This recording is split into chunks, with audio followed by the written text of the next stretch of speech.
KPU Kabupaten Ketapang pastikan caleg berinisial AUR yang masuk DCT ditindaklanjuti.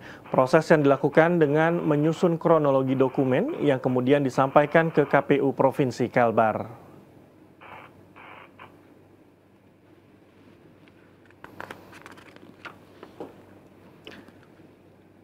Kisruh AUR alias U masuk dalam daftar calon tetap atau DCT pemilu 2024 menjadi sorotan publik sepekan terakhir. Menindaklanjuti persoalan ini, KPU Ketapang memastikan telah melakukan proses atau tahapan pasca penetapan untuk dilaporkan ke KPU Provinsi Kalbar.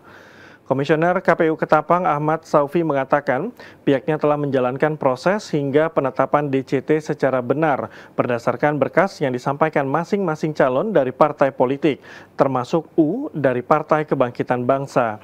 Diketahui berkas U dinyatakan tidak memenuhi syarat atau TMS lantaran terdapat berkas yang belum diunggah melalui aplikasi Silon. Namun menjelang akhir batas waktu yang ditentukan, berkas U dinyatakan lengkap dan menjadi memenuhi syarat atau MS. Sebelum ditetapkan masuk dalam DCT berdasarkan berkas yang diunggah U, masa tanggapan masyarakat sama sekali tidak ada laporan atau tanggapan sehingga U ditetapkan dalam DCT. Ahmad Saufi memastikan seluruh berkas kronologis berkas dan persoalan ini akan disampaikan ke KPU Provinsi Kalbar untuk dilakukan evaluasi. Jadi di perkara pertama itu sudah selesai. Makanya dia dapat surat keterangan itu, surat keterangan pengadilan, surat keterangan tidak dicabut hak pilihnya di perkara pertama, dan itu diupload di Silon. Kalau KPU ini kan pertama melengkapi karena diarahkan pimpinan membuat menyusun kronologis. Kronologisnya ada dua, proses pengajuan pencalonan dari awal hingga penetapan DCT dan proses pasca penetapan DCT.